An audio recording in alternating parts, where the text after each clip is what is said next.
Hello, today we are going to discuss the element of social realism in the short story The Barbers' Trade Union, written by Mulk Raj Anand.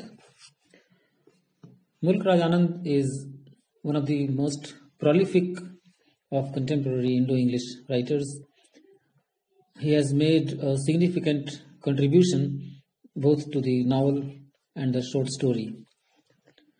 He has mainly written about the social, cultural, and political aspects of India. He felt the misery of the underfed and illiterate people around him. He has beautifully portrayed the people with whom his childhood and early youth were spent. He attacks the evils in the Indian society, particularly the oppression of the weak and the poor and the injustice done to them. He is an artist who writes with a purpose. Mulk Raj Anand is quite unlike Jane Austen or R.K. Narayan, who are pure artists and only portray life as they have known it. In the story, The Barbers' Trade Union, Mulk Raj Anand attacks the upper class people of the village who exploit and insult the low caste people. The story centers around the barber boy Chandu. He is an intelligent and ambitious boy with fertile imagination, strong willpower, and great self-confidence. He not only rebels against the age-old injustice, but also puts into practice his newfangled ideas. He is a very ambitious and fashionable boy. He is so impressed by the dress of the dentist Dr. Kallan Khan that he somehow buys a similar dress for himself.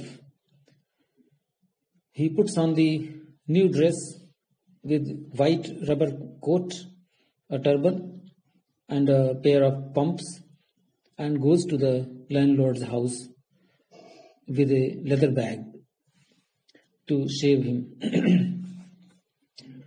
The landlord is, however, infuriated to see him. He abuses him in a very insulting manner and tells him to leave his place immediately. This is how he insults him using abusive words. He says, "Go away, you swine. Go away and wear clothes befitting your low status as a barber. Don't come any nearer, or we will have to treat the whole house with the sacred cow dung to purify it." Unquote. The Sahukar of the village, Mr. Thanuram, also insults him, abusing him in the foulest language. He says, "You little swine, you go disguising yourself as a clown.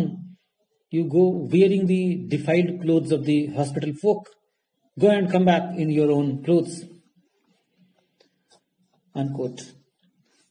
Chandu looks very crestfallen and runs in a wild rage. Pandit Parmanand calls him a low-caste devil and a rogue. These insulting, critical and taunting remarks transform Chandu. He decides not to go for shaving people that day. Instead, he buys a bicycle for ₹5 and tries to learn how to ride it with the help of his friend. When he once falls down while learning the bicycle riding, the Sahukar again makes fun of him. The landlord and his peasants also laugh at him and abuse him. Among peals of laughter, the words of the Sahukar can be clearly heard, who was saying, "Serve you right, you rascally son of the Iron Age. Break your bones and die, you upstart." Unquote. It is quite clear from these remarks that the high caste people treated the low caste people with total disrespect and disregard for their feelings. Instead of acknowledging the services rendered by the low caste people, they have a very contemptuous attitude towards them. They look down upon the poor boy and insult him, not caring even for the fact that he had no father. However, the young boy was determined to teach a lesson to the upper caste people of the village who had insulted him. He, first of all, stops going to their houses for his services as a barber. He, in fact, went on a strike. Within 3 days, the so-called big ones appeared ugly and wild. Mulk Raj Anand presents a vivid picture of how the landlord and the sahukar looked with their long, shabby beards and mustaches. They had told Chandu not to go near him, and he did not go. A young barber boy showed the big ones how ugly and helpless they were without his services. There were many jokes about the unkempt beards of the village elders. Even the members of the high caste families giggled with laughter at the shabby appearance of their elders. The landlord's wife, who was 20 years younger than him, threatened to run away with somebody.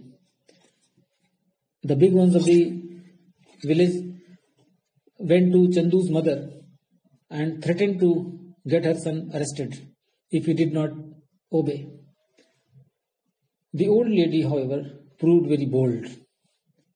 She asked them to go away, telling them about their own shameful life. Then they tried to hire a barber from a nearby village, Verka, promising to pay him an anna instead of the 2 pice they had usually paid to Chandu. But all their efforts come to naught because Chandu, in the meanwhile, has formed a barbers' trade union consisting of all the barbers within an area of 7 miles. He has started a hair cutting and shaving salon. The big ones of the village who had laughed at Chandu's dress have to eat a humble pie.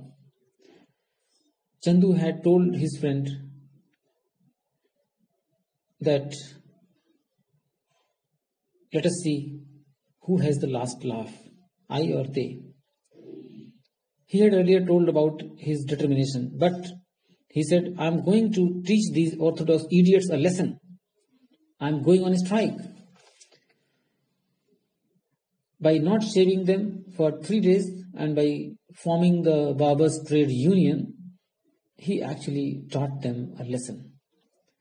Now the big ones had to come to his saloon if they wanted to have a haircut or a shave. In this way, the Barbers' Trade Union is a realistic story in which Mulk Raj Anand attacks untouchability and discrimination practiced by the high caste people. The story fully represents Anand's qualities of social realism, gentle satire, and vivid description. Thank you.